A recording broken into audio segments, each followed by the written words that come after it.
record to the cloud? Yes.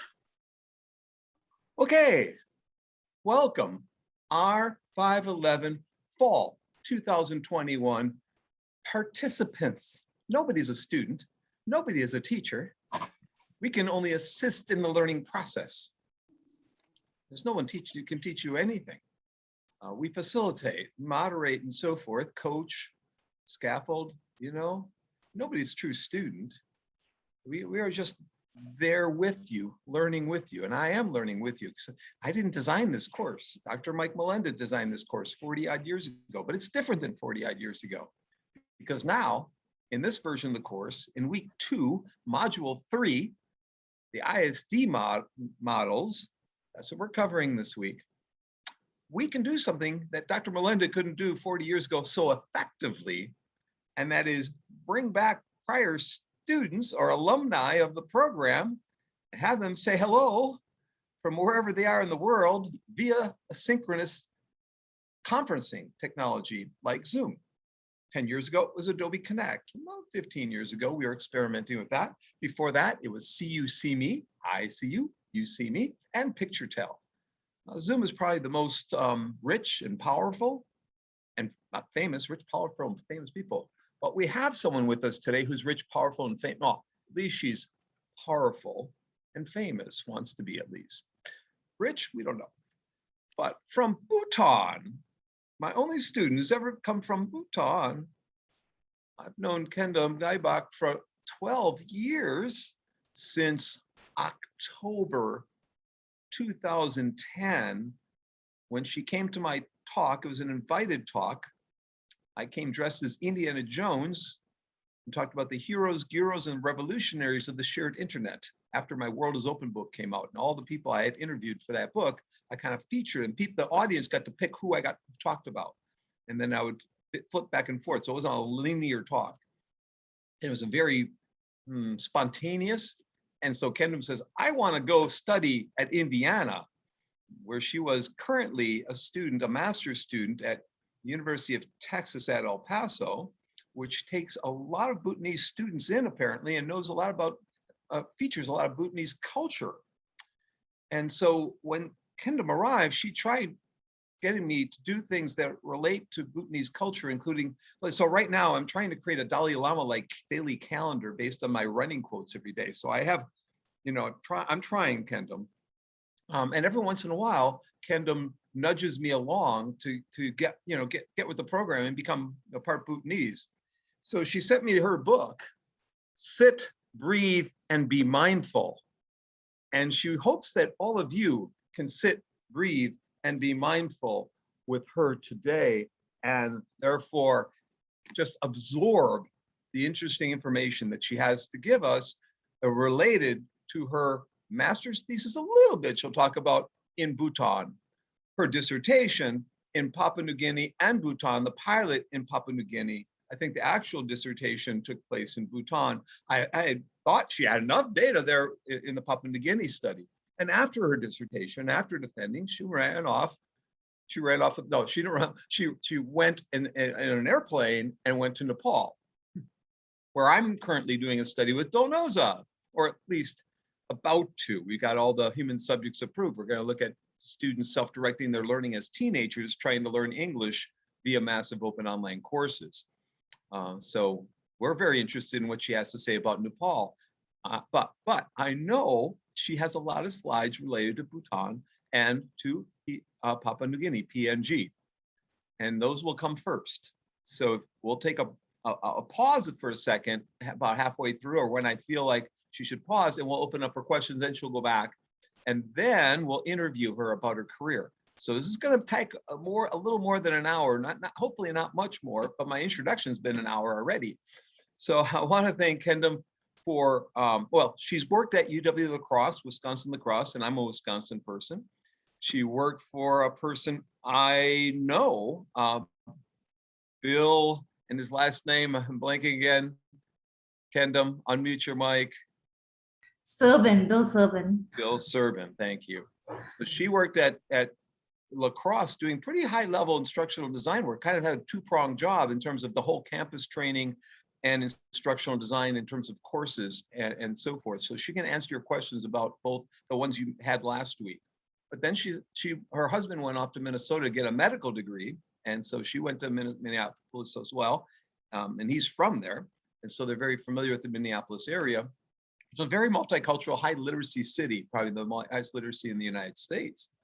And she's got a job at the University of Minnesota where they talk funny up there. And so she's trying to talk Minnesotan. I don't think she captured the accent. So I'm from Milwaukee where we have some of that accent. And so I know the Fargo accent in North Dakota.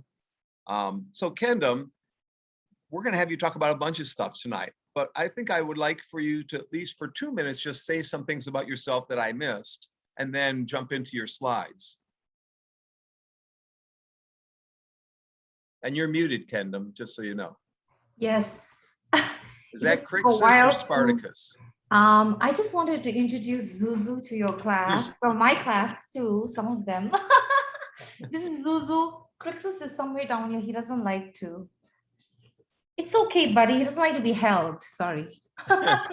So thank you for that introduction. And that book, it's nothing great. It's an outcome from one of the classes, from one of the IST courses, graphics design course with Professor Bowling. So if you have a chance, do take that course. It's a lot of fun, and you do end up creating a lot of interesting artifacts. You can get a book too. Oh, and then you can sell your stuff. So I ended up selling this in, I don't know, like I think on Amazon or some other websites too. So I think you've captured most of how I met you, and based I don't recognize some names here, so I think I'll introduce myself again. So if you've gone through my introduction in the other class, forgive me. Or like it'll reinforce your memory of who your instructor is in the other class. Or like Bonk says, your facilitator. Oh,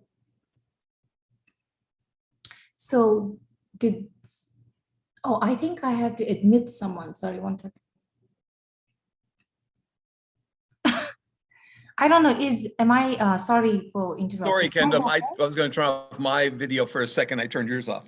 It's me. Oh, okay, sorry. It's not a ghost in the machine. So where was I? What was I saying now? See, you interrupted me.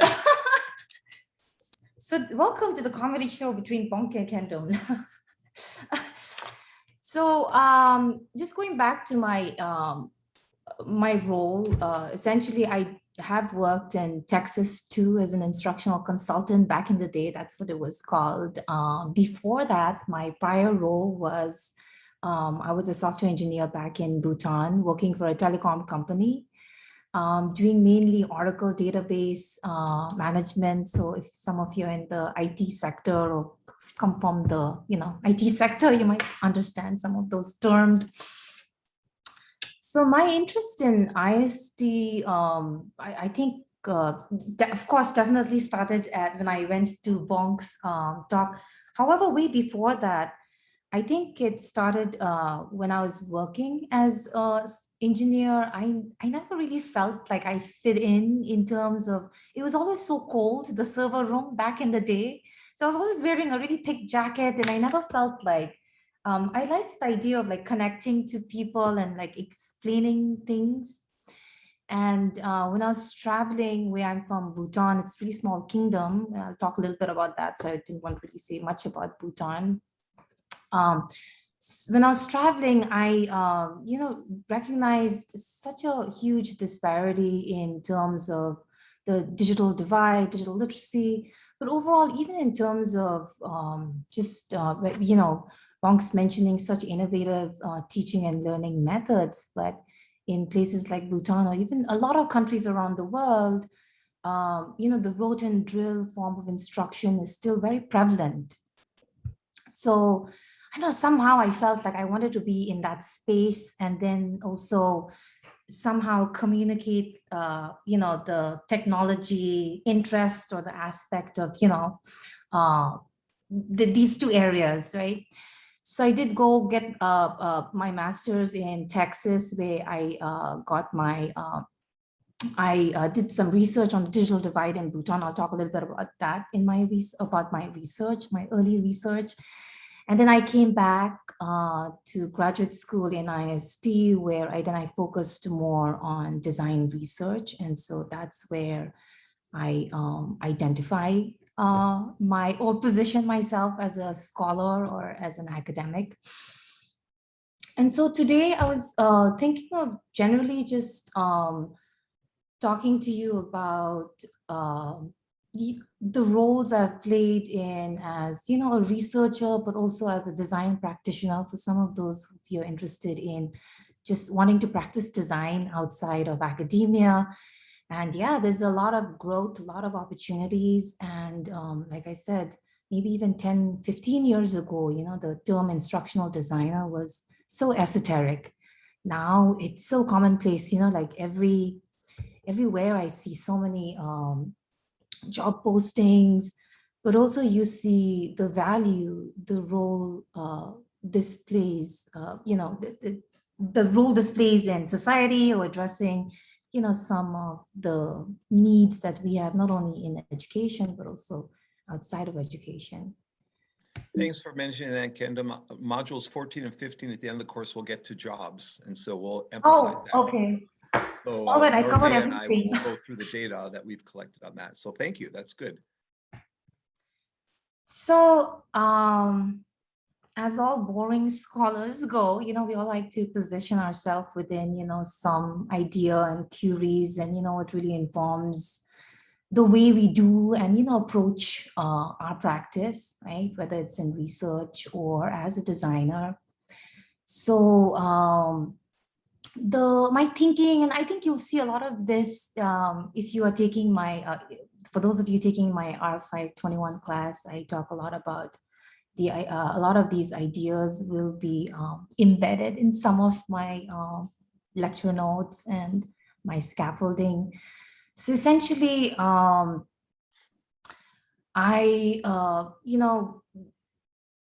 from using design or design research as a framework, I intersect theories from critical theory. So for those of you who are doing a PhD or interested in critical theory research, Habermas is someone, especially understanding equity.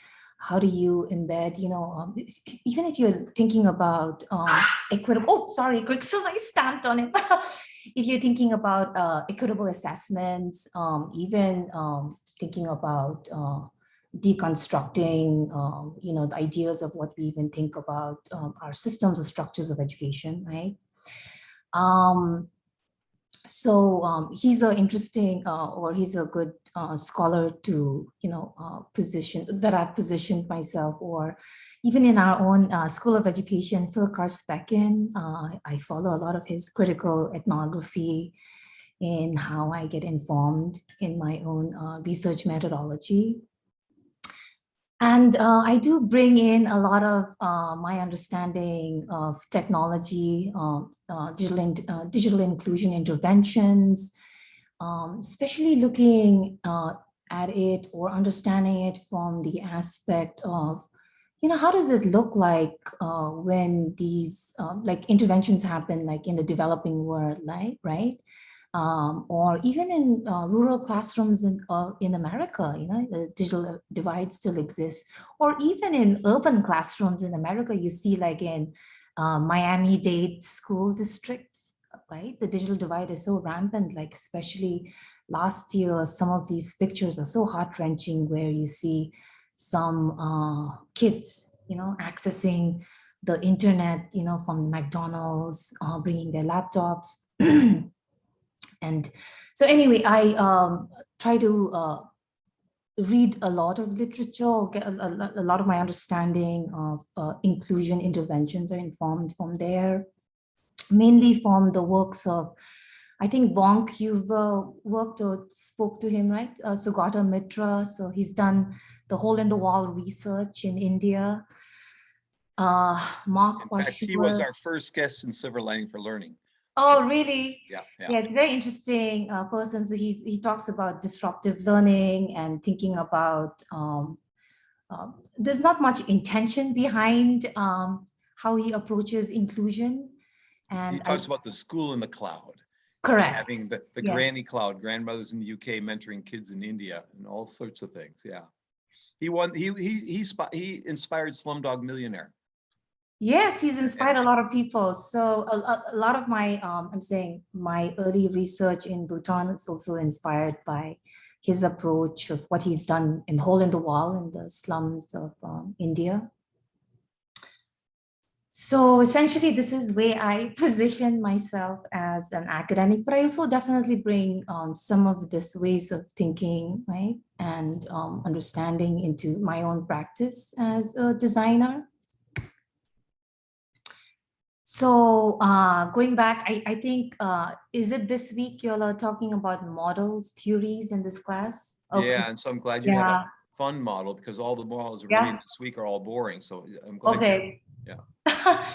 So I wanted to just, I guess, background what you all are learning in the course this week, based on how I position myself also as a scholar in the field in ISD, instructional design.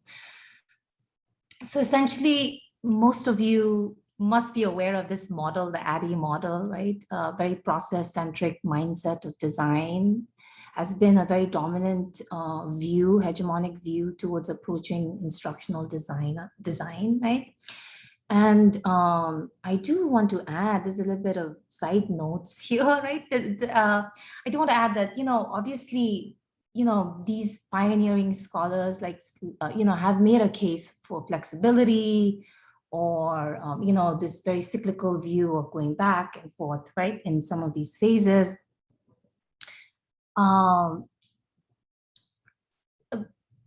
Yet I've found, and some of you may also agree that there's a limit towards some of the use of these models. There is a lot of emphasis on the process or the method as directing the design rather than building on the competencies, right, of a designer. Because if you really think about what happens, or some of you have such rich backgrounds of already working as designers or working as teachers.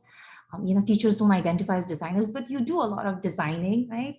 Or even if you've been an instructor, done any form of instruction, right? There's some level of design involved. And we all understand, right, when we've been in these spaces or in these real world spaces, it's messy, right? You can't just apply, let's say, Gagne's 9 events of instruction, or I'm going to pick on Bonk, right? His R2D2 model, right? It works, right? These are really good bag of tools you have. However, I would always caution against, just having this mindset that, oh, if I apply the ADDIE model in approaching this instructional design problem, I'm going to solve, or, I'm going to have an efficient or effective instruction, right? Because there's a lot of like nuance out there. So this is where I position myself. Khendum, we'll get to Gagne next week, I think, or the week after. So they'll hear all about Gagne. Yeah. Okay. So it's a good intro. Thank you. Okay, good. I'm going to gloss over all your. So as a scholar, I fall more into this emergent perspective of, how we view design or how we approach instructional design, right? It's very messy. So I just made a doodle there. There is no, step 1, 2, 3, right? Process models are wonderful, right? As a framework, building blocks to approach a design process. But design is messy, right? It's not primarily scientific. You can apply scientific models, however, be informed that a number of these models are, we talked about these replication studies, right? So when you do these replication studies, a number of these models can also be called to question, right? So you cannot apply it in every context. Context matters, I guess, right? Context really matters. So the gist is, not relying on the model to direct your design, but rather, dig in deeper, build your competency, your identity as a designer, right? This is who I am, or what I'm showing you, the story that I'm going to show you today, where I'm, walking you through is, my competency, but it might not be yours, right? It's not a universal competency. It's very unique. So I guess let me start by telling you some of these stories of how I built my competency now as a designer and practicing design and also researching about design. So I'll take you back to Bhutan. This is my home country of Bhutan. This is where I grew up. It's a small kingdom tucked way up in the Himalayas, right below China, above India. It's landlocked. The population is not even 700,000. We are a country that is I think, only carbon negative country in the world.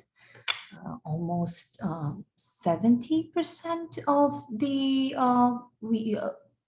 of our environment is still protected environment, forest. So let me dive quickly into the context of Bhutan, and just quick background about the education system in Bhutan. So about 80% of the people in Bhutan still live in the rural areas. We have been seeing, a number of, rural-urban migration, but not as much. Bhutanese people are known for just staying in the places that they grow up in. Typically, they don't like to move. I'm an anomaly. So if you've never met anyone from Bhutan, well, in the chat, let me know if you've ever met someone from Bhutan. I want to because usually anyone I've met, all this is, you're the first person. I'm like, wow, okay, anyway, I'm not that special, but sometimes I feel quite special. So, okay, going back to my talk. 8% of people live in rural areas. We do have 3 systems of education. So the monastic form of education, which is highly based on a Buddhist framework of living. That's what's taught. And then you have like what you have in the West, like the K-12 form of education. And then we also have here in the West, or like in America, you have like a certification program. I think some of you might be in a certification program, like even in the colleges. But in Bhutan, we have like, it's almost like a separate system. It's called like vocational training. And so that would be like nursing, teaching to some certain years. And now they have their own school of education. So they keep evolving, I guess, some of these names. So there is a huge shortage of teachers back in Bhutan. A lot of inexperienced teachers generally sent to rural schools. So that's one of the biggest problems, is you have highly inexperienced teachers handling highly constrained teaching and learning environments, right? And also environments where children don't have the support system that they would like the children would typically have in an urban area, where a parent would be able to send their kid to a tutor, right? Like I grew up in an urban school, and I'll own up to my privilege, where my parents were able to afford and send me to a tutor. But in the rural schools, forget about a tutor. Like the parents would expect the kids to work in the fields. There was no concept of, taking time to learn, supporting them to learn. So there's a lot of those challenges. And we do now know from a lot of research, especially like a lot of the high impact practice learning research, or I don't know, Bonk, are you talking about Angela Duckworth stuff? No, I don't have her scheduled in any articles from her. So okay, so yeah, I'm saying even a lot of Duckworth's research on grit talks about like when you talk about like outcomes, as educators we always talk about measuring outcomes, right? Learning outcomes, and some of the criterions of successful indicators is when children come from strong support systems in their homes, right? Okay, so going back, let me see what happened. All right, so I first started my research. This was one of my early research in Bhutan, and I got an opportunity. This was in 2008, and at that time, there was the Nicholas Negroponte had just come up from MIT, had come up with the $100 laptop that was donated to a lot of developing countries. So I had identified a rural school in Bhutan that had gotten a bunch of donations from some very wealthy tourists, you know. Unfortunately, these laptops were just sitting in like a box. And okay, a bit of a background here. This village doesn't even have electricity. So, you know, talk about the constraints of even turning on the laptop, right? So I identified this school and I carried out a digital storytelling project where the whole idea, so this town is known, or this village is known for the black neck cranes that come, and a lot of tourists come for bird watching, and these are very rare species of birds. So essentially the whole digital storytelling project revolved around these fourth grade children from this community school. We worked on putting together a story, digital story, using this one laptop, this $100 laptop. And at that time, it was the Sugar software. So I don't know if some of you have used or have ever been exposed to this, but it's a Sugar, like kind of like the Ubuntu. So it was interesting, you know, because I had to also learn how to use the operating system. I was my own technical support. So when the laptops broke down, I had to, like, you know, in the middle of nowhere, like, you know, have a generator, crank it up. And at that time, I had like some kind, actually there was no internet. So I had to call my uncle who lived in the town then to, you know, figure out, like, you know, how to solve some of these, you know, technically resolve some of these issues, because sometimes the laptop would just break down, right? And then it was impossible to carry out the project, but it was still interesting nevertheless. And it was an empowering experience for these students who was used to such a rote and drill method of instruction. So for those of you who, you know, come from that education system I have, you know, where the emphasis on memorization or just on facts and, you know, regurgitating facts, you understand the boredom, right, of being in the classroom. Go back a second. Yeah. So or even that slide, the green one is the one laptop per child computer. Correct. Yeah. These are The one that she's got in front of her is much more expensive than $100. Just so you know, you're not, you know. And I reviewed the book on the one laptop per child project. It's on my shelf. So while she's talking, I'm going to try and find the book on it in case you're interested in it. So I'll be right back. And keep going. Yeah.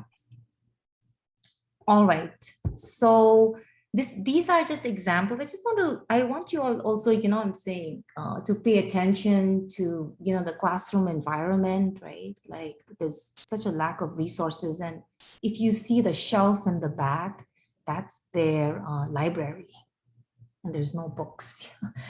So that was supposed to be their library. So the state, I'm saying these are typical, you know, generally the state of the classrooms, right, especially rural classrooms in Bhutan. And I've noticed even much of the developing world, like even when I was in Cambodia traveling there, or in Nepal, Papua New Guinea, and I'll share some examples of, you know, how some of these classrooms look like. So this is an example of, you know, how they were engaging in some active learning technique of where they were, you know, practicing recording themselves. And some, you know, some of them are very shy because they've never they've never even been in front of the, you know, classroom to, like, you know, really actively engage in any kind of activity. So it was a novel engagement overall. So essentially, these are some of the perspectives I gained as, you know, novice design researcher, is, when I went in with the perspective really focused on like the tools, right? A very tool-centric perspective and I would caution, we usually or typically tend to do that in the field. This goes even back to my whole idea of model reliance, where, you see a problem like, I'm going to apply this, but, what I have learned is, how, kind of really stepping back and reflecting on, how are we appropriately using these methods? How are we using these tools? Or, are these tools even sustainable? Or do these tools even matter, right? To carry out an effective instructional activity. Other perspectives that illuminated for me were gaps, like I spoke about gaps in sustainability, even speaking about like the relevance, like this was what, 2008, the one laptop that's this laptop now you won't even find it. It's like kind of like going and buying something from the museum, right? I don't even think you can buy this laptop, right? Like do you think it's available? I don't think so. So that, like, there goes back to like this really fast changing nature of that's what's constant about technology, right? It's always changing. So the focus is really a $100 laptop is now a supercomputer. Oh, For $100 you can buy a supercomputer, right? Pretty much. okay. What was a supercomputer back in the day? We have on our desktops. Well, so I think essentially what really in some way change the landscape of learning, especially rural education, is like we have this, right? Like mobile learning really in some way changed some of these constraints that we would have typically faced maybe 10, 15 years ago. And so like I also saw there was a lot of opportunities in rural education. Like I showed you, even thinking about, what kind of learning artifacts these students are going through.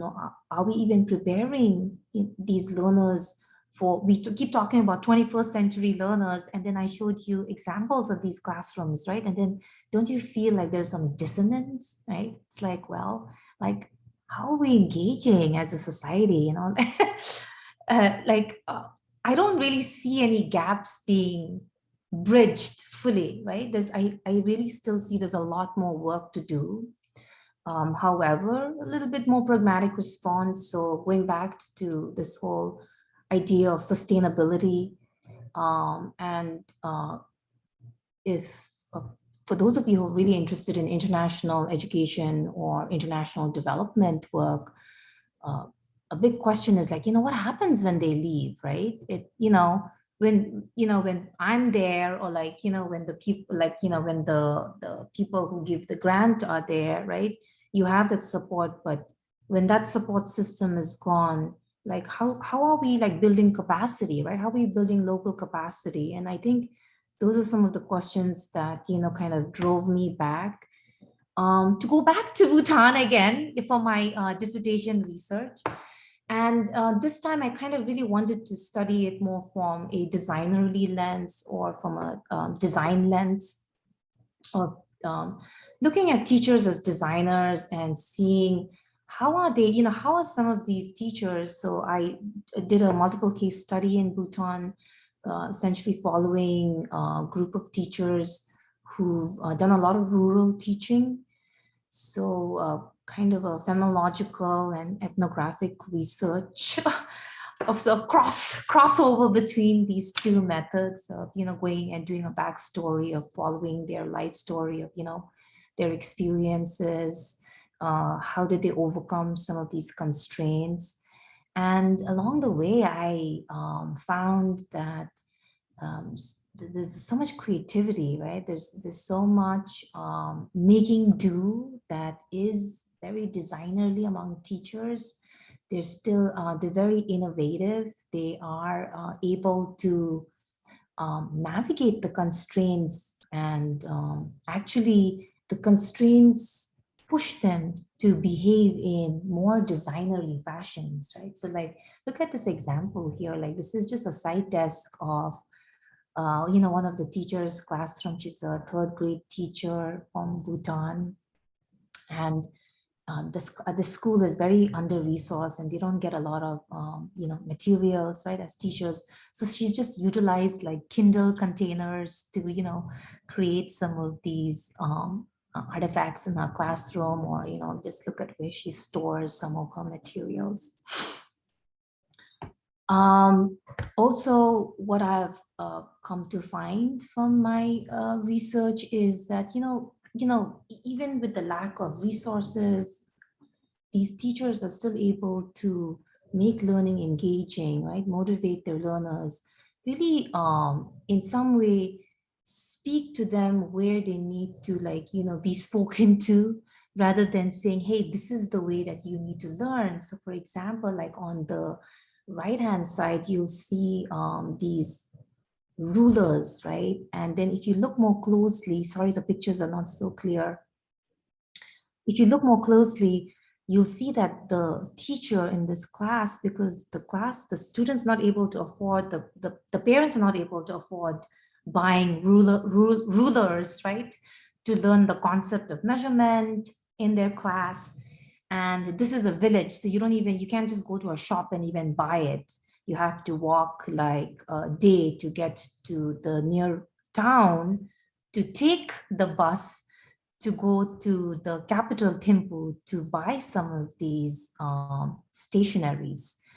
So what one of this teacher he did, his name is Pasang, he had some of his students, he had students actually, go into the forest and then get wood. And then they did this as an active learning activity where they actually, engage with the environment, right? But they also were doing something, learning the concept of measurement at the same time. But then they also had like these artifacts here so that they could use, as rulers. So it's very interesting. Even on the left-hand side, you'll see this weighing balance of how, one of the instructors has made to just teach concepts of balance. So what I found is teachers are able to make do. There's a lot of these designerly competencies. Bonk was mentioning, what are some of these competencies? These are designerly competencies, right? Is this innovativeness, this non-reliance on like a structured method, or sometimes you have to make do. Like you will have a lesson plan, right? But sometimes you'll have to make adjustments, so you have to adapt. And I think this adaptation or this cognitive empathy that teachers use or apply in their lesson designs is just it's incredible, just to say that. So if you want to bore yourself, I would encourage you to go and read my dissertation. I think it's online somewhere, so you might find some spelling error. Let me know.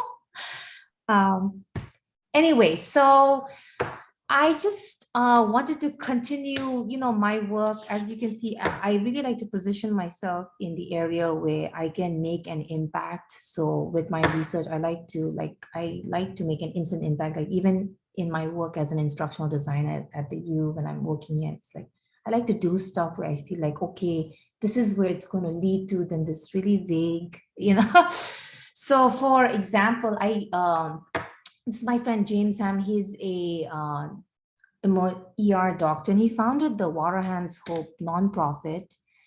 And essentially what it is it brings a lot of physicians. So we do like medical missions in Papua New Guinea, and they started with donating hands, like prosthetic hands that were built by kindergarten children in New Zealand. So these hands were built by these children, little notes were written, and then this organization, then I became a part of this organization. Now I'm a board member.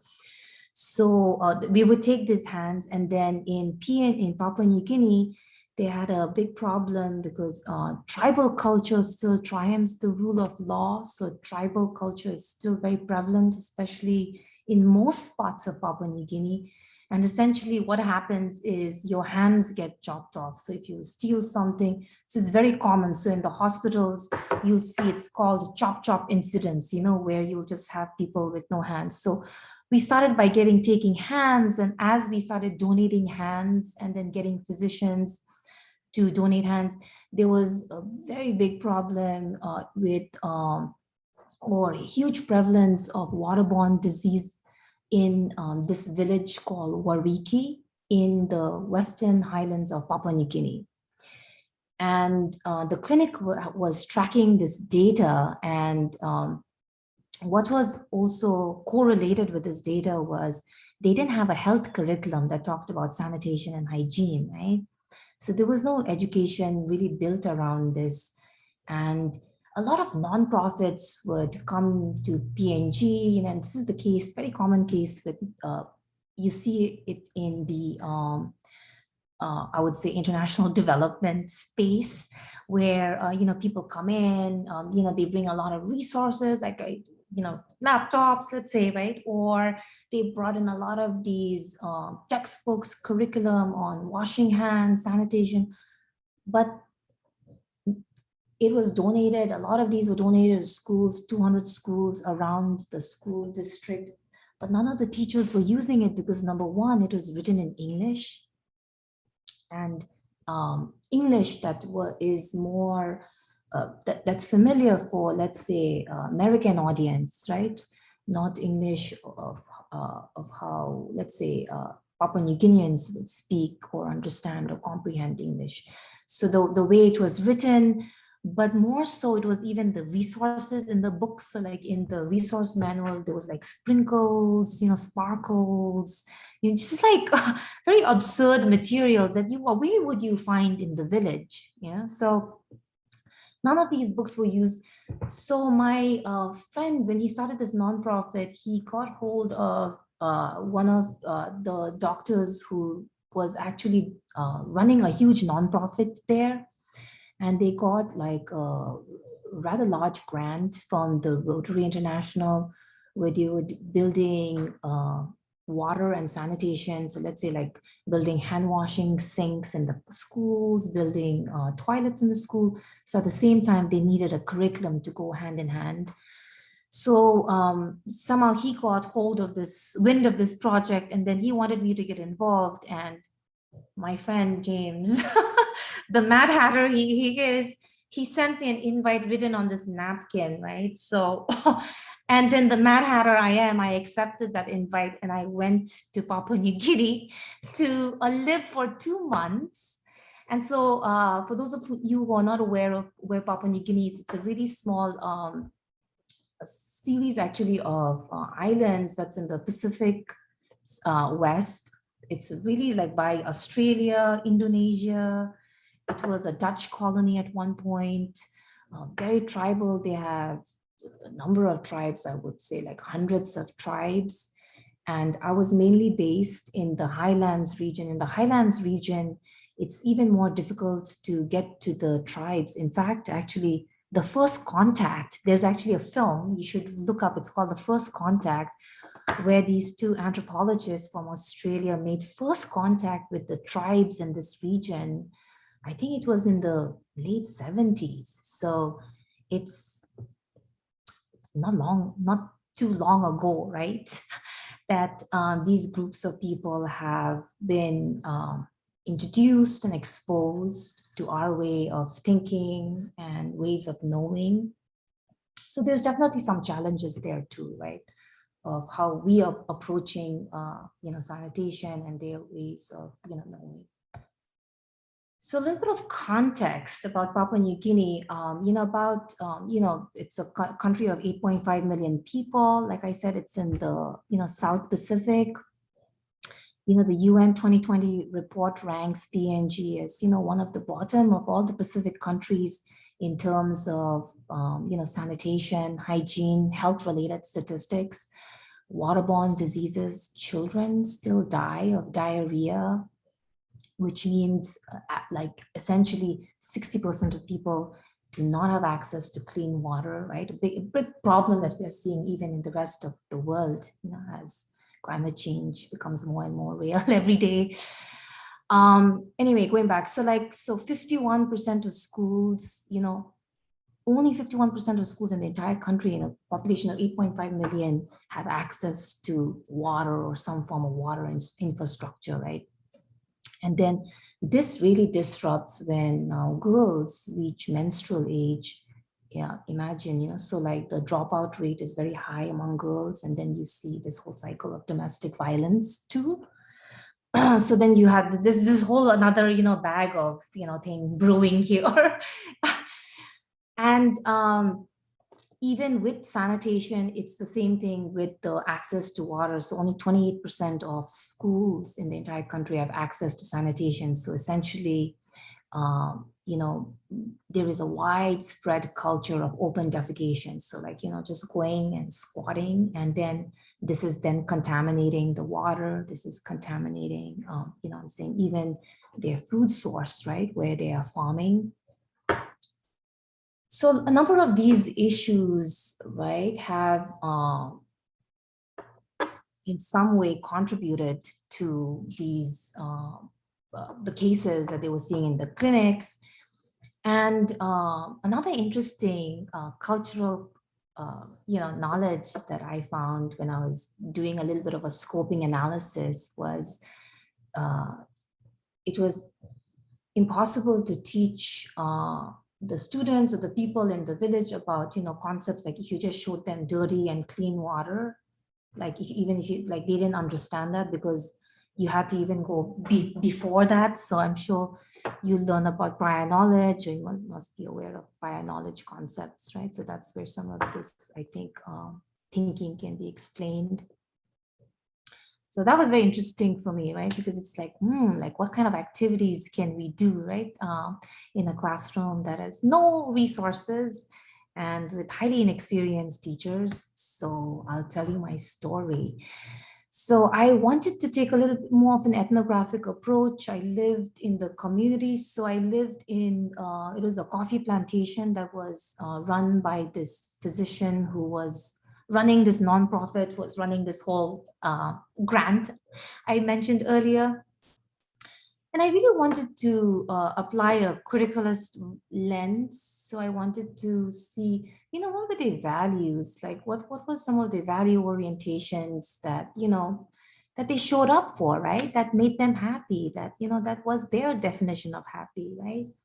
So all the way on the left, you'll see an image of their tribal elders. So elders are highly valued in their community. Any big issue, social issue, like even me engaging with the design project had to be, like the elders had to have a little meeting there. So those are the elders from the village. And these are some of the children from the village. They would follow me everywhere because I was living there. So wherever I went, they became like the Pied Piper. So some of the children, it's really wonderful to be there. Most of their parents worked in that the plantation area, so we engaged a lot as I was working there. I would even teach them in the evenings. And they really kept me entertained because there was no electricity. So it was, either reading a lot of books or, get entertained by a lot of song and dance by these children. Gambling was very valued too by these villagers. So in the weekends, you'll all see them like going at the moment they get their salaries from the plantation, then they would go and start gambling there. So it was interesting to watch. And another interesting sight is you'll see a lot of children carrying a lot of younger children too. So this was very common in PNG. Other interesting surprises I observed of rural living. All the way on the left there, you can see when I mentioned about sanitation hygiene, right? You can see there is also huge issues with just managing trash, right? Waste, even the concept of water, dirty, clean is not there. You can see this lady from the village. She's actually washing all the vegetables from, just very poorly the dirty area, and then going and selling this vegetables in the market. You'll also find a lot of exoskeletons of vehicles all over PNG. So it was really interesting. I was like, it'd be interesting to make like a little picture book about exoskeletons in PNG. So all the way on the left, you see that. What's really valued in Papua New Guinea is also pigs. Interestingly, pigs are more valued than females. So that was really surprising for me. Sometimes each pig would be like about $7,000, and they would be exchanged during the weddings. It's called bride price. So when PNG, when they get married, they, from the men's side, they're supposed to prepare these pigs and then they exchange it to another village.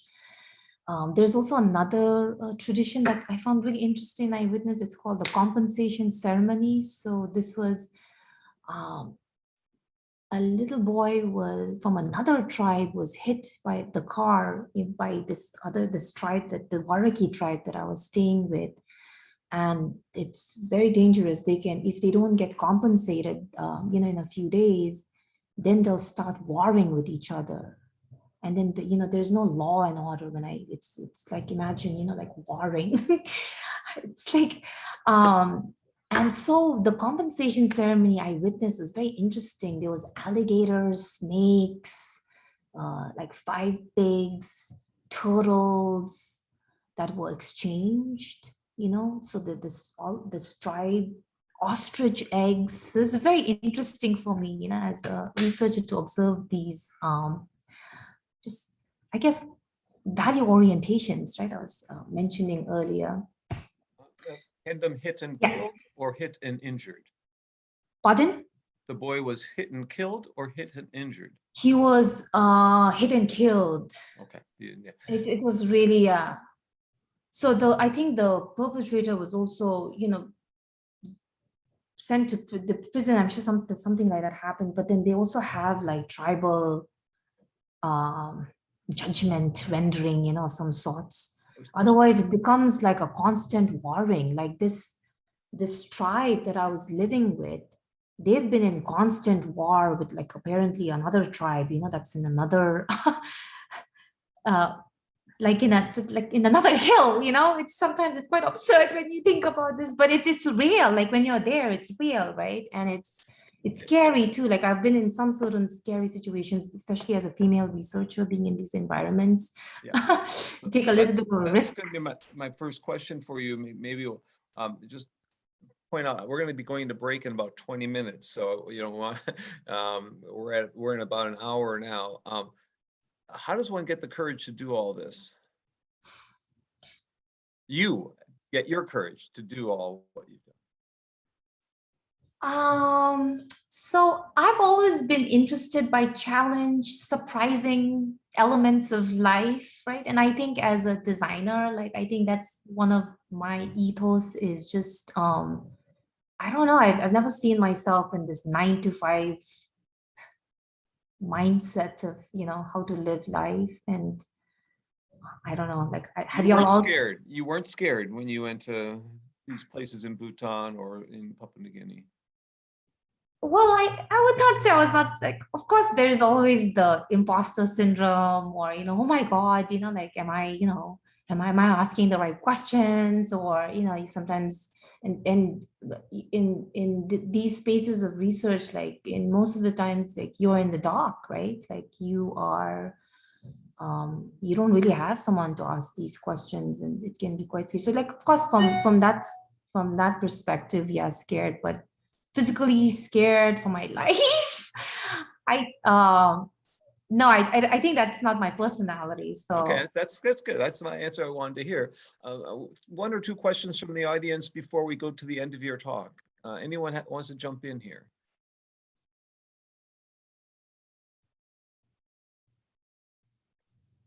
Either they're muted or they're all shy. I'm not sure which. Hi, I'll ask a question. This is Ed. I had a question about when you're doing instructional design in such a remote location like that, Is the education focused on them just sustaining their life or improving their life for their future generations? Well, I would apply, I would not take a binary perspective in terms of improving, or what did you say, the other, Or sustaining, or meaning sustaining, right? just how to fit into their I community. think sometimes, I think it can be multifaceted in terms of approach.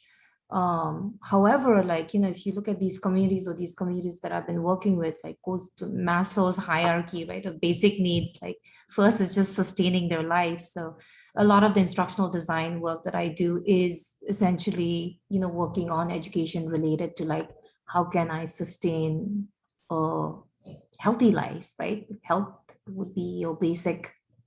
Yeah, safety sounded like the big key, like fresh drinking water, concepts like that.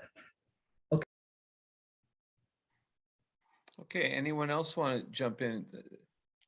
Zhao Ying or Kevin? Yes, I do have a question. What type of support did you see from parents towards the education of the children? Was there a lot of interaction there, or was it mostly just sending them off to school and seeing what happens? Generally speaking, I think what I have observed, even if it's in Bhutan, Papua New Guinea, and Nepal, I think it's generally more disengaged parents. However, I think when we do interventions where you, re-engage teachers or like re-engage parents, where they do see value, right? In terms of like, why is my child even going to school? Why do they even need to learn to read, right? I think when you make people see, so it's kind of like some kind of like reasoning, right? Like reasoning with them, and it's it takes time. It's series of engagements. It's not like, one, like, I went to this one parent and I change their minds, right? It's, I think, series of engagements. But I think at the end of the day, like, parent in Congo is no different than a parent here in Minneapolis, right? You still care for your child. You want what's best for them. And I think when you are able to link some of that and are able to also, like, goes back to like re-engaging them as authentic stakeholders, right? Zhao Ying or Debbie, Melissa? We've heard from a couple of guys in here. Any of the women have a question for Khendum?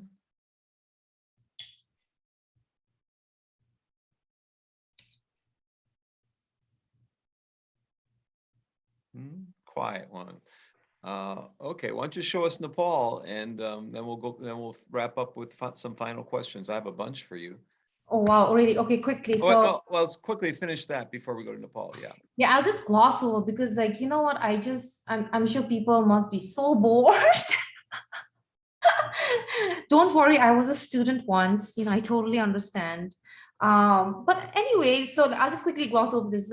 This is just like examples of, like, you'll see the water sanitation, like infrastructure in schools in Papua New Guinea, the ones that I was working with to design the curriculum. Also, re-engage teachers. Earlier, they didn't want female teachers, had to use a little bit of my bargaining powers. I think that's where you goes back to, like, how can you sometimes recognize like your role as a researcher and sometimes use it for the good, right? So I had made sure like female teachers were also able to like participate, and their participation was really effective. Because it also ended up like their classrooms were the ones where the students were the most engaged too, from my observations. Nothing against the men. It's just like one series, right? One case. So anyway, so since these were like highly inexperienced teachers, some of them not even had a teaching degree or experience in pedagogy, I had to like give them like a quick refreshers lesson on Bloom's taxonomy, a little bit of like really quick instructional design, right? instructional design in 20 minutes. Like think about it's very, very simple stuff that they can just take and like work with some active learning techniques that they can apply, and essentially like really re-engaging them as teachers, having them recognize, you know, their teacher identity too, also, and then also like their teacher designer identity. So this is the outcome. This resource manual now is an official curriculum in Papua New Guinea. It's already distributed to, I think, about 500 schools in the district.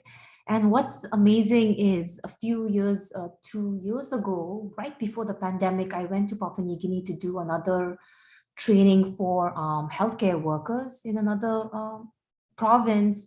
But I went back to this village, and you know, the children were doing the hand washing song from the manual. So I was like, well, there's impact, minor one, but you know, I think it was helpful because before the pandemic, you know, they're at least able to verse themselves with proper, you know, at least basic sanitation and hand hygiene. So these are some of the teachers who I took pictures with, who participated in the workshop.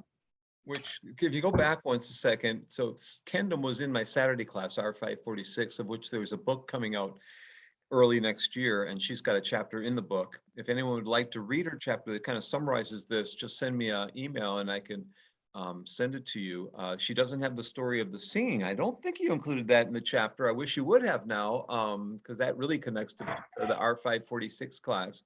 And if you haven't taken R546 class, you know, you should think about it next year, if they let me teach it next year, or you should send an email to the department chair asking that they have it next year, because they might assign me to oblivion of someplace else to teach something else. But anyways, you know, that's the kind of thing you'll learn, strategies for interacting and engaging with your students, and make it more collaborative, more focused on critical thinking, creative thinking, collaborative learning, and so forth. And Khendum was among the people in the class that I thought needed to have a chapter in the book, because she's so unique and what she's done is so unique and empowering. And so I'm very glad that she contributed. And my editor loves the book, Khendum. He can't put it down. Yeah, he really likes it a lot. And he's never said that to me before. So, you know, it's about ready to go to production tomorrow, maybe. So yeah, we're done. About pretty close to done. So anyways, go ahead, Khendum. That's wonderful. That's wonderful to hear. So you know, after Papua New Guinea, Bhutan, there's a certain theme in the spaces that I wanted to be in. And, you know, like, I think once you're in this space, it's like, you know, one thing leads to another. And then I got pulled into Nepal, like right after a PNG. And they had a very interesting issue, aside from sanitation. So they had an interesting problem or issue, design problem, I would say, right, with sanitation, where in this province or area called Lahan, they have the lowest human development index, and it's very fertile land, you know, but essentially the general population is very disengaged. So there's a huge problem of girls not completing their schooling, issues with period stigma. I'll tell you a little bit more about period stigma, but period stigma happens a lot in some communities in the world, and it's very harmful for women, right? Most of these girls, at least 80% of the girls in Nepal is another country that's situated right by Bhutan. It's another kingdom too. It was a kingdom. Now I think it's a democratic republic or of some sort. Yeah.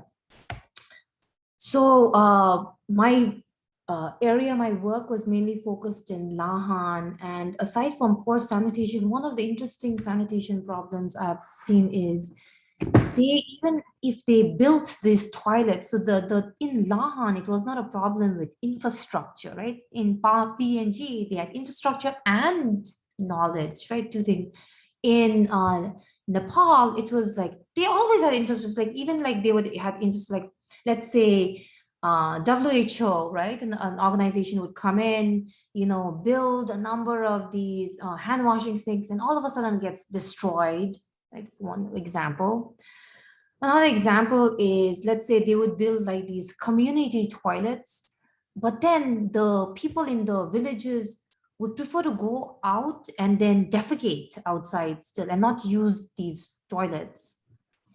And they would very defecate in a very interesting fashion, like they would hold hands.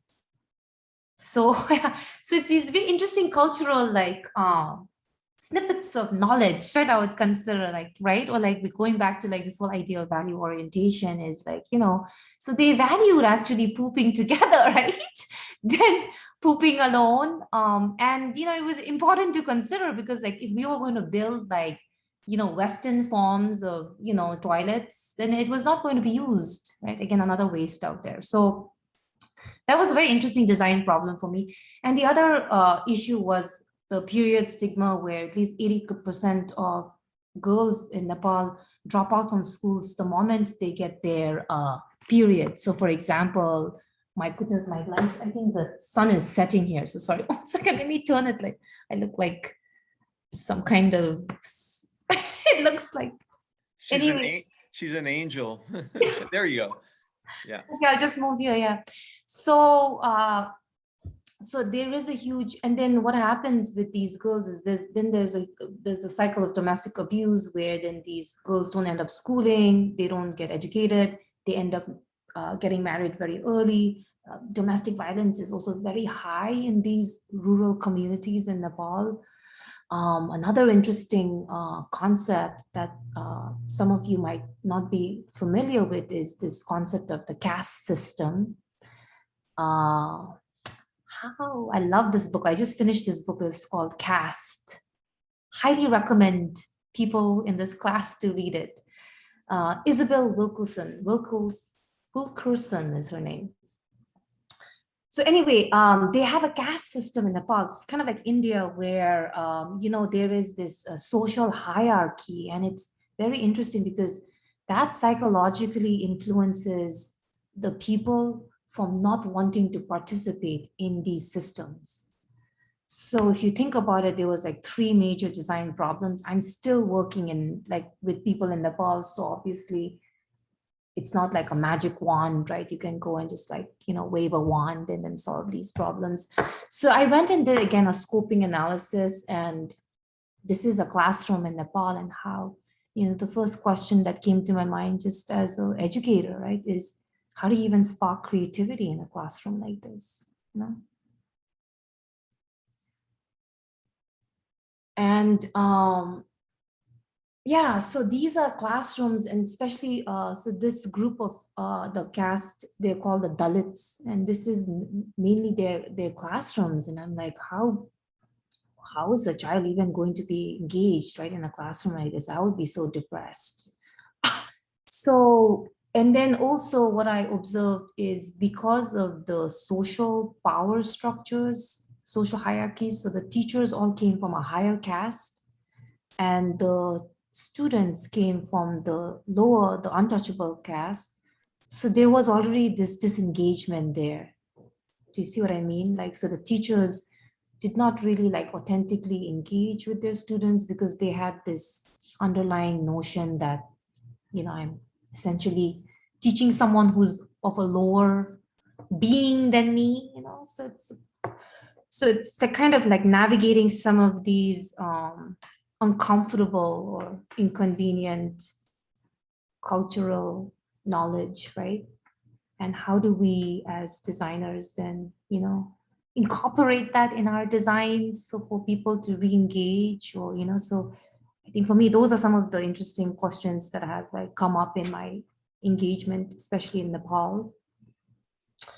So what we did is we brought the learning outside of the classroom. The second time I went back to Nepal, we got a little bit of a grant. We turned a lot of these activities into active learning. We got some donations for water filters in all the schools. So we did activities for how clean water works. So showed students the clean water activity, kind of taught them the concept of germs, had teachers re-engage with them in, again, going back to that whole active learning methods, using more of those methods. Nepal, same way, very rote and drill. form of instruction that's still more prevalent. And we also brought the learning into the community too. So you'll see here where I'm going around talking to some of these mothers, teachers, whoever, like just whoever I can find sometimes in the village to talk about how they can engage with this new infrastructure we are building with the clean water, getting them to come to these community events. So sometimes we would do little giveaways, right, of soaps, giving them soaps, free hand sanitizers, just getting them to re-engage in the community. So, I think it's just starting small right now. In tandem, we're also doing the medical mission. So there is a medical mission that happens every year in this area in Lahan, with this group of village people. So what are some ideas that are brewing in me currently? And, as I still continue to navigate this space of a researcher and design practitioner, right, is definitely kind of understanding more about power structures. That's why I mentioned caste, kind of seeing how that plays, the role that plays in the collective psychology of people. And also kind of re-engaging stakeholders, going back, re-engaging stakeholders. I heard this brilliant quote someone had told me. It's like, if you don't have a seat at the table, right, bring a folding chair, right? So it's like, somehow use your privilege, right, if you're a research in these spaces, to, be a voice for stakeholders that, might be very effective. Like these teachers in Papua New Guinea, for that matter. Also, as a designer, I think what's helpful, or I try to be mindful of, is, like we imagine a lot of stuff, right? We always imagine a beautiful world. And so it's kind of balancing that, try to apply a more pragmatic approach of, what is real, what is realistic, what can be done, right? So going back to our own practices, it's like sometimes maybe less is more. Design is iterative, right? So I think reminding ourselves of that, and negotiating our own identity and agency as a designer, and being more mindful of the competencies we develop along the way, right? And another interesting research idea that I definitely am still continuing to explore is just kind of exploring constraints, but reframing the narrative. When we think of constraints, it's usually this very negative idea, right? It's constraints.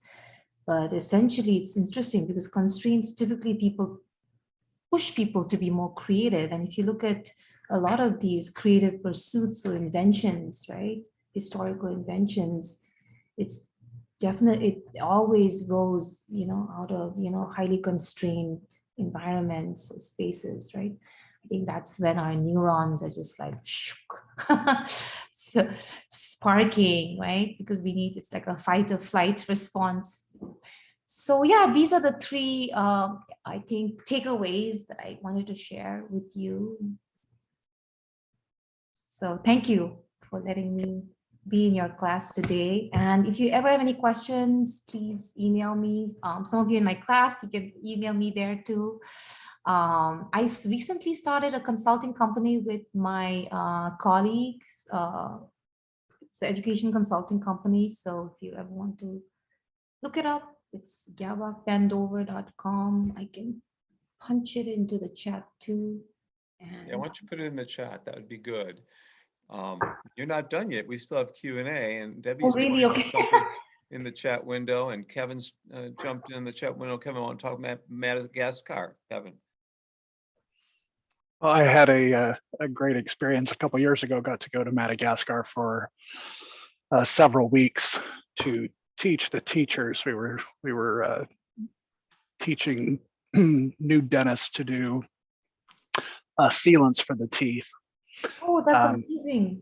Yeah, it was, well, it was fascinating. I did not realize quite how third world Madagascar was. But it was fascinating because I was mentioning in the chat that picture you had of the classrooms, the The poor looking one on the right was exactly what all the classrooms looked like in Madagascar. And it was fascinating to me that even in such a low resource opportunity, many of the kids were engaged with the teachers there.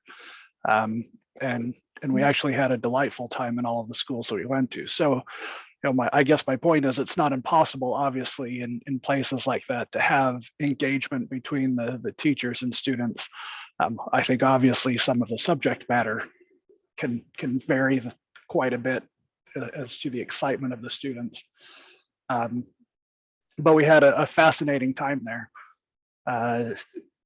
and saw as well that I guess with all the pieces came together well, and so the instruction was desired. There was a group of folks that went ahead of us through these villages and told everybody what was going on, so they understood what it was, which made a huge difference by the time we arrived to actually do any of the teaching and then placing of any of those dental sealants, et cetera. Khendum, you want to take your share off so we can get everybody on the Oh, screen? yes. I'm sorry, Kevin, to cut you off. What Kevin was referring to is your slide of the teaching in Nepal, one of the last slides in Nepal. We had one on the right, and you were talking about the caste system. The one on the right, I think, looked like Madagascar to him, right, Kevin? Yes. So I guess the question out of that is, did you see some of that same variability as you travel around, sometimes dependent upon subjects, sometimes dependent upon who the teachers and students were, or was it always just pretty dismal? That's actually a really good question. I think across the board, most of these classrooms, right, and then the schools were also highly under-resourced. However, like in Bhutan, in some classrooms, like even in like very remote places, it was, there was a lot of artifacts on the walls. So I think it really depended on the teacher preference. But there's also research, right, that tells us that it's, I think especially with the elementary schools, it's better with less is more. So the less artifacts, then it's with less cognitive, less cognitive load, and there's a distraction. So the learners don't get distracted. Children don't get distracted. So, but then the Nepal situation was really terrible. So even in Papua New Guinea, in some rural classes in the village in Wariki, some of these community schools had artifacts, had student work upon the walls. So there was relatively limited materials. But I think the one that was the most I would say dire, sad, was the one that I just showed from the Nepal. And I think that speaks more to the social structure. It's talking about the caste system and how then the schools are maintained by the higher caste administrators too. So there's not much of a incentive, for them to, let's say, make some of these like even renovate some of these classrooms, right? Like we saw in one of these classrooms, like the bench, you can even it's like an accident waiting to happen any day, So. Really interesting, your work. Thank you. In all three places. It's fascinating, actually. Do we have any other questions? I do. Hello, Dr. Gyabak. So my name is Claudia, and I'm actually in one of your classes. It was very interesting what you said about all the different experiences that you have in Nepal. I'm part of these different study abroad programs that we like to do social service. And actually, we did something similar in rural areas of Peru. So for the last 30 years, because of that, we came over here and we tried to have some more sustainability based on our experiences. So we created an organization that is devoted to bring a lot of sweaters that are made in the communities by alpaca. Well, they are made of alpacas, and then we tend to sell those sweaters to different people over here and then sustain the companies over there, and then make people to train rural people who have no access to college or universities. But my question, we deal a lot with similar situations that you mentioned, but I think that the worst was the problems with power structures. We wanted to create videos, like high quality videos. So we had the permission from the community and from the region and everything. So this summer we went over there with a variety of devices, drones and cameras, microphones. So, and they really thought that those drones were UFOs, like coming from out of space. So they stopped the project for 2 months. So my question is more about power structures. So how in your experience do you think it's important, or what's the role of power structures when it comes to try to train or have a project that it's devoted to the community? And then do you think that it will be better to have another training or guidance or manuals or something to deal with those things that sometimes you don't know how to control? Yeah, that's a really good question, Claudio. I think it starts with, I do, it's called like a power analysis, and that's a criticalist approach. And going back to like why power structure is important, they're everything, right? They,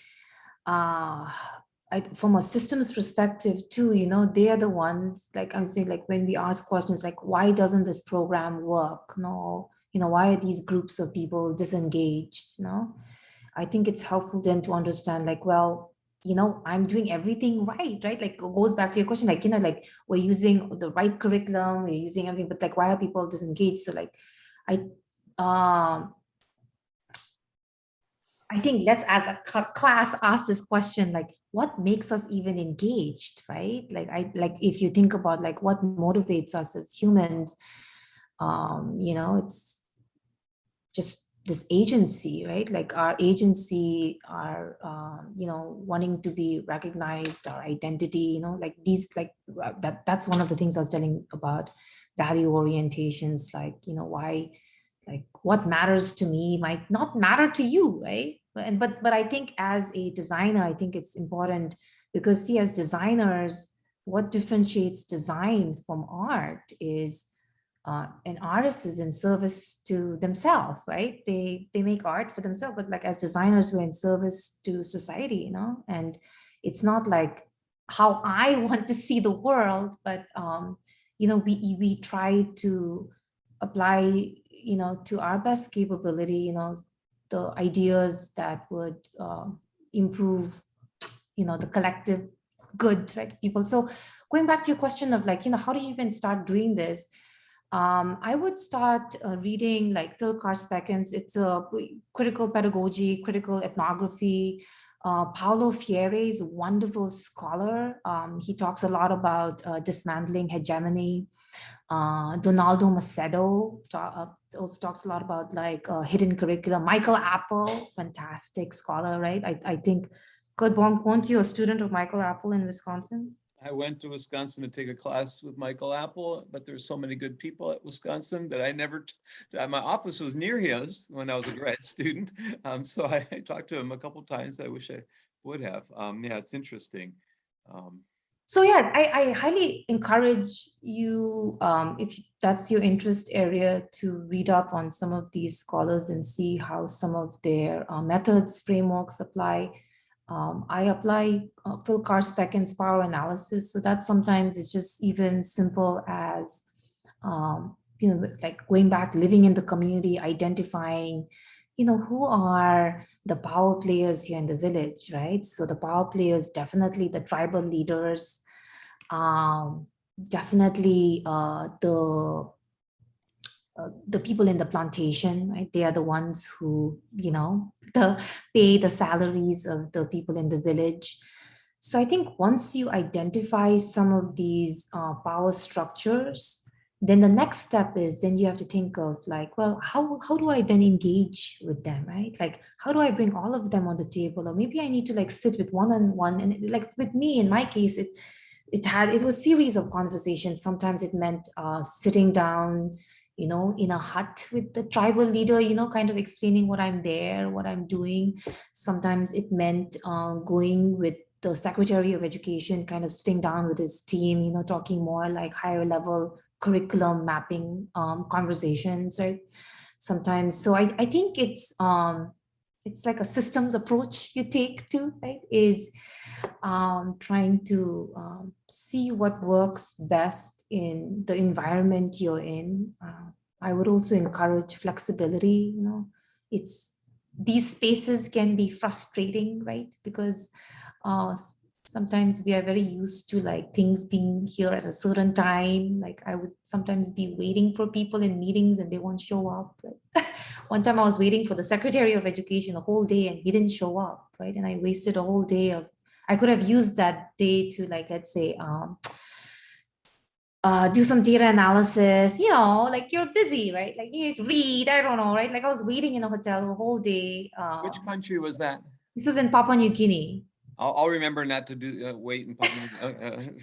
Yeah. But there are these little cultural cues too, I think is recognizing, right? When you're doing instructional design or any kind of design work internationally, is kind of understanding like, how people value time, or, how you communicate too sometimes, I think. It's like you're Ken Burns, right? And you're doing a documentary and you're sitting there wishing you could go back in time to interview old baseball players. You actually did go back in time when each one of the places that you're going to, in some ways, especially Papua New Guinea, you were heading 50 years, 100 years, 200 years, 300 years back in time and sitting down. Yeah, it was a little bit, for me, it was a bit of a cultural shock myself because, and funny thing is like, in Papua New Guinea, they refer to every female that's non-Papua New Guinean as a white Mary, So that was my name the whole time. White Mary. A white Mary. But it's interesting, right? Like going back to your question, Claudia, but even power structures, it's like the people there didn't see me as like the females that they would treat in their like, society. So I had a little bit more of a bargaining power in terms of like, even when I went to talk to the tribal leader to request if the female teachers can attend these design workshops.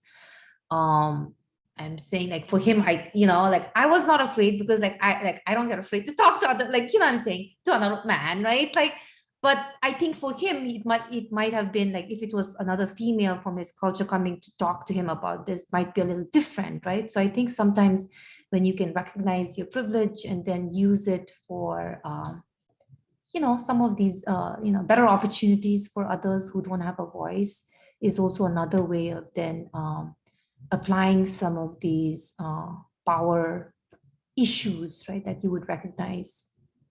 So we're going to be taking a break in a few minutes. We have a few more. I have two more questions for you. Does anyone else want to follow up or jump in here? Nelson, did you want to jump in, or Debbie, you want to jump in? Nelson, go ahead. Yeah, I just wanted to ask really quick. So you've done a lot of amazing work in Nepal and Papua New Guinea. And I just wanted to ask, what are some of your goals for the future? You've already done all these wonderful things. I'm just kind of curious what more you see yourself doing. You gotta ask my question. No, go ahead. I'm sorry. Well, I think this, I think the story never ends, right? It's like different chapters, and I think the big points or the big questions that I want to continue like addressing, or I like being in this space of like doing design and also understanding design as a researcher. So I think I want to continue being in that space, because going back to like even our field in instructional design, it's still an emergent field in terms of, this thinking, right? So I think it's still important to continue developing knowledge, developing a community of learners within this, interest area. Socially, I'm continuing to do Nepal research. Next year, I will be part of a huge medical mission back in Bhutan. So this is, again, going back to training guides on how to do like quick CPR training for, there's a lot of like old tourists who go to Bhutan. So like in the event, let's say they have a heart attack or something, like when they're trekking, right, in the middle of the mountain, how can you just instantly do a quick CPR? So like we're thinking of creating like these quick, fast instructional modules for some groups in Bhutan next year. So like I said, it's like, I think like with these projects, like as you get involved in this, then they're like, oh yeah, there's this, so it's, I like the surprise. So I think like, who knows, like, in 2-3 years, something might again come up. So that's the beauty of life, right? So I think I heard Debbie or Kirsten or Susanna jump in. Which one of you was going to ask her a question? It was Kirsten. Okay. Yeah, Kirsten. Hi, I also have you in another class as well. Yes. I'm taking your class right now. I work at a small private university online, and just listening to your presentation, it really put into perspective, all the student resources that we have available to our students. Just thinking about like 24/7 tutoring services and all the amazing resources and how challenging it must be for the learners that you have worked with. So that really put things into perspective for me when I think about being at a private small university and limited resources. Really, our resources are not very limited. So my question for you though is, you've done a lot of work and you did a lot of different design activities. What was your favorite design activity that you believe had the biggest impact?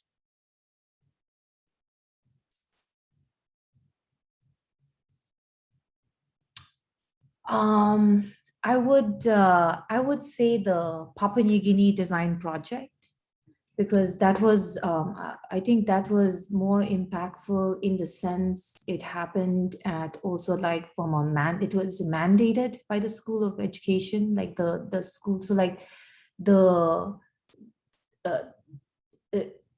was already like there was like already a process in place that, whatever outcome that came out of this design project, this curriculum project, would lead to some kind of like curriculum for elementary school students, right, in all of Papua New Guinea.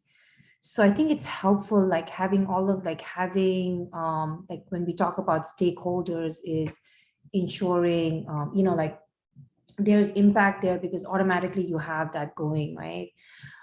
Another reason I would pick that project is there was a lot of authentic engagement that happened. Like I ran the design workshop for 2 weeks with these teachers in the village.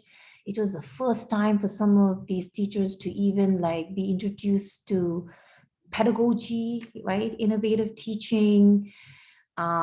Some of these, and so a lot, like we talk about professional knowledge a lot, right? But there's a lot of value, like even in your experiential knowledge. And I think when you're able to like foreground that with the teachers, then you do like you reframe the engagement with them. So I carried a lot of activities and I did a lot of like critical pedagogy activities where we did like, I'm not sure if you're familiar with like the theater of the oppressed, where teachers would enact teaching situations that would be desirable for them, or that, it's kind of like some kind of like empathic way of learning also, right? Like how would you feel if you were in this shoe or you learned like that? And I think like it made some impact, or there was some reflection in terms of like, how they showed up as teachers. And so one of the teachers also like was fully involved in doing all of the artwork for this curriculum manual.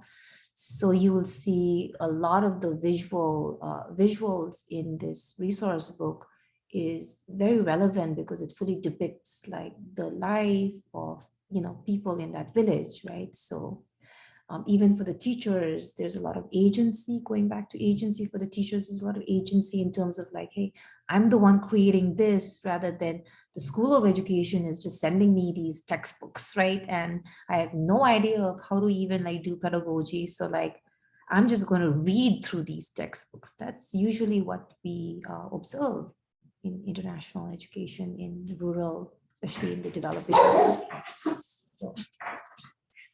She has 3 dogs. I know, I And 2 right Spartacus now. and Zuzu, yeah.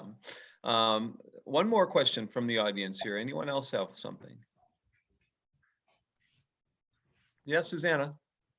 Hi, I'm also in your R521 class. I'm sorry I'm, not I have my video on and stuff. There's just a lot happening in the background here. I didn't want to distract anybody. My question, I think, was both based on what you were talking about. You mentioned imposter syndrome a little bit earlier on in your presentation. And I was also kind of thinking about this from your earlier reflection assignment in R521. Do you have advice for people who are kind of entering this field of instructional design, who maybe don't consider themselves instructional designers, or who sort of fell into this work without having a lot of formal education before starting this program, especially like as it relates to imposter syndrome? Susanna, that's an excellent question. I'm so glad you asked that. I think that's a really relevant question that you asked, and I think you're not alone. I think this goes back to like how we even identify, or the way even we talk about design and instructional design, right? Like most instructional designers, like even if you like read across the dominant to the traditional literature in the field, there's not much of a identification as a designer, right? It's more of the identification of the model that's doing the design. So I think like, because of that, that's also has its like that by design has, created this consequence of us as instructional designers not really identifying fully as designers as like, let's say someone in the in graphic design or in architecture, right? Because I think in these fields or in these traditions, there's a more deeper appreciation of design. And I think that goes to address some of the concerns or like question that you have, right, about like designer imposter syndrome, let's call it, right? So what I would say is start calling yourself a designer, right? Like start I would not say be afraid. I would say start applying this term not loosely, but start looking at your work of what you do as you are doing design, right? And that goes back to like why do we do design, right? We do design to change a situation that's problematic. And so then think about like the consequences of these designs, right? So like, for example, I was in Amsterdam recently for a little vacation, and I was staying in this hotel. And this hotel was built in the 18th century. It was a really old hotel. And interestingly, there was the elevator button was so high up and I couldn't even reach it. And I was like, so odd, right? Usually it's here, not like down. And I was like, interesting. And then I asked the concierge, I was like, so why is it so high? And he's like, oh, because this hotel was a gentleman's club. Like, so it was only for men to come in. And so it was intentionally designed to be high so women would not be able to reach, right, and get access to the elevator. And I found it interesting, like goes back to like, the consequences of design, right? So you see like, like this artifact out there and it still has consequences, like I can't reach it, right? But it's interesting to like ponder on that. So like, I guess as a starting designer, I would say, engage in more reflection. I think it's still, as an entry designer, helpful to verse yourself with, I keep like bashing out all our traditional models, but please engage yourself with these models, because I think these are building blocks. It helps you it's your bag of tricks, right? Helps you frame how you want to approach design. But I would not marry myself to any of these models, but I think take a more agnostic approach and continuously engage in reflection. So that little assignment I had you all do earlier, like last week, I would continue, even if you want to start a blog, maybe if you even want to, start writing some of these snippets of inspiration, things that engage you further. Read. I always tell people, read outside the field, read inside the field, read across the field. And things, so much happening out there, so much advances, like even in neuroscience that heavily informs, right, or even changes some of the things that we think and want to do in terms of teaching and learning. So Thank you, Khendum. And Kirsten didn't tell you when the small private university she works for is University of Phoenix. No, I'm just kidding. So when you talk about Nepal and you show the caste system, and then I think about the research that Donoz and I are doing, and the students who are taking MOOCs to learn English and ended up taking like 20 different ones as 13-year-olds and 14-year-olds. All those resources are available to them, that maybe that's their bridge to overcoming the barriers brought on by a caste system.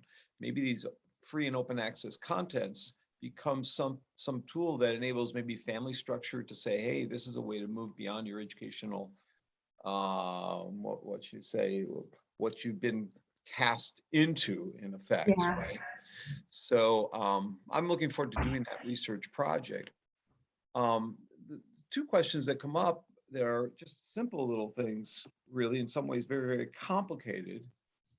What are some skills of instructional designers that you've seen at lacrosse, at the University of Minnesota, and at other places in Bhutan, in Nepal, and Papua New Guinea?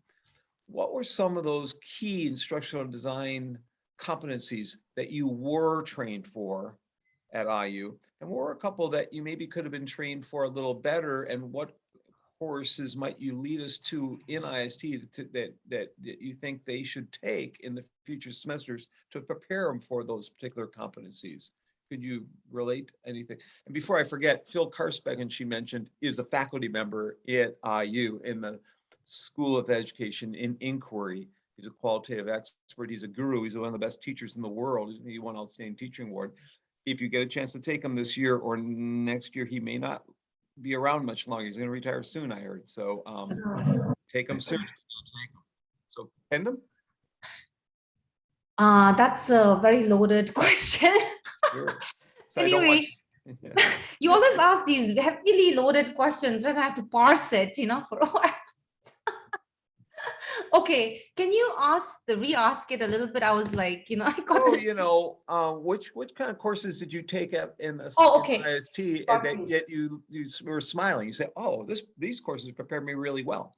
And what kind of extra things could you have taken to prepare you for some other things? Yeah. I think see, I don't want to box things up, but if I was to, so I think for people who want to prepare yourself more for like an industry role, right? Like go more into the companies working as a professional instructional designer, I would definitely take R511, the one that I'm teaching. That's foundations. And I think that kind of gives you the building blocks of kind of just saying, okay, I'm competent enough to, tackle this instructional design project, right? Because you have a opening gambit, you have a framework or a lens of how to do that problem, right? Or address that issue. I would also take, I don't know, is it 621 needs assessment? We gloss over it a little bit, R521, but I think helpful to take the class, because then you do a deeper dive. For those of you who don't have a research background, this will give you some background into doing, a little bit more rigorous kind of research with needs assessment. Definitely Bonk's class. What was that? The one I took so many of yours. That's why I'm like, oh my God, I can't remember. Emerging learning technologies, or the Saturday class and instruction. The Saturday one was a lot of fun too. That I think learning strategies, learning theories, very, very useful. I talked about the bag of tricks, very, very helpful. But also, I think Bonk's class covers topics related to like cognitive psychology, right? You cover a number of, So, yeah, and they're in P540, thinking and learning, Yeah. learning theory class. So what I'll try and do this semester includes some lectures from the P540 class, since I'm not teaching it much anymore. And I think I'll cover Albert Bandura, who recently passed away, I heard. The most so famous sad. American Oh. psychologist has died about a week ago or something. So, and I feel really bad because I had a signed copy of one of his books that he brought, and I've been going to the recycling. I think I put it in the recycling. So really bad. So I'll see if I in my office I go tomorrow. I hope I kept it. So anyways, now yeah, the for learning theories are important. And yeah, definitely take. And then for people who are going into more for the research track, right? PhD research students, I think the IST PhD program, I would definitely take, you have to take the foundational readings like R511, and all that gives you a grounded Right. understanding of like seminal readings or arguments, debates in the field.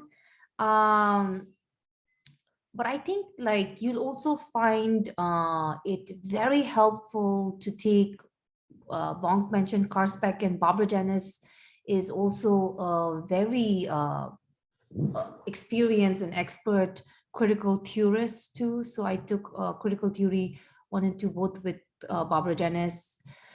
and they're colleagues, and they're both excellent instructors. Yes, And yes, I got a feeling excellent. neither one are going to be much longer. Barbara will probably be a year longer than Phil, but Yeah. they So came for together methods, actually as a package. yeah. So I think I do have a qualitative frame. Definitely, if you want to do a mixed methods approach, you can also take some statistical analysis courses, right? If you want to advance there, like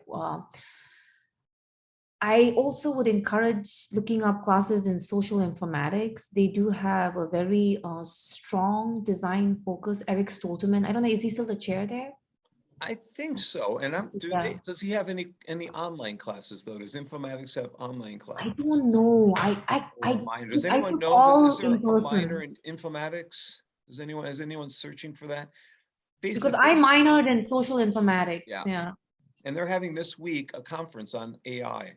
It's online conference. Any of you can attend it. Yeah. So informatics department, Letty Hall is, and they've got a big grant with the IST department on AI, which So I would is definitely, actually going to my last question of where are we headed as a field. You know, just real quick in 30 seconds or less, what do you think about the future trends in IST? Where are we headed? What kinds of things are coming? well, definitely, like I think with the what recent economics that report, right, about 50% of the workforce needs to get upskilled, reskilled. That's like a big not red flags, but huge opportunity for growth in our field. I think now we are also seeing a lot of interest in the area of like theory development, aside from like model development, but more in terms of like deeper engagement of when we talk about design theory, instructional design theory. I think it's also important in developing design cases. You know, so in R521, we will go through some ID cases. I think it's really important because we talk about building a competency as a designer. I think the more cases, it's precedents, right? The more precedents you see, the more art you've been exposed to, you know, the more of a taste, you know, you have for different types, you know, like, so I think definitely there is a need, but there's also growth there. Professionally, I really see a lot of opportunity in terms of not only extending ourselves, like in an academic position. It's like we don't always have to go in for this tenure track, right? Like I think that mindset is quite archaic now. You know, you can go do consulting, you can go change the world, you know, do work for an industry. There nowadays even different titles. No, I'm looking up even We in talked the about flexible learning consultants last week. yep. So that's one thing. And you can go into evaluation. You could go for UNESCO, the World Bank, United Nations. There's a Curriculum huge development. opportunity in international development, like working for UNICEF. If you all are interested in that space, I would look up this website called Impact Pool. There you see a number of opportunities for a lot of like these projects or getting involved, a lot of these NGOs. That's a good way to end this session. So look up, say that site again. Impact Pool, impactpool.org. I can type it. .org. Okay. So Impact Pool, you can go make an impact. My next book was going to be called Making Impact. My publisher changed the title to something okay. Transformative teaching around the world. So I want to thank Khendum for popping in here today, but she's not only popping in today, she's popping in a week from Saturday to my Silver Lining for Learning show and giving the shortened version of that talk. And we're going to have a lot of question and answer for her in that show. So this is a little warm up to that in some ways. And in some ways, it's a merger between 521 and 511 this week. We merged the two classes somewhat. Many of you are in both classes. So your 1 foot is in one class and 1 foot's in the other class. And she'll probably give you credit for attending my class and you don't have to attend her class this week. So for both students catching the archive, you know, Khendum's very approachable. If you write her an email, again, I think one of your emails was Khendum at, is it gmail.com? Yeah. Okay, Khendum at KHENDUM at gmail.com. And again, she's very, very approachable, and you can look up her websites. You can easily find her and friend her in LinkedIn or Facebook through me. You can probably catch her that way. And then when you visit Minneapolis, you can have someone to go out and have dinner with. I'm sure she'd love to chat with you more about IST. This has been a delightful show, a delightful almost 2 hours, hour and 45 minutes plus. Yeah. I want to, put 3 words in the chat window for Khendum if you want of what you got from tonight. I want to give her a round of applause. And everybody give her a round of applause. Thank you. Even people who don't have their video on. And I'm going to stop recording before I do. So can everyone on a count of 3 say thank you, Khendum? 1, 2, 3. Thank you, Khendum. Khendum. I stopped Thank you so recording. much.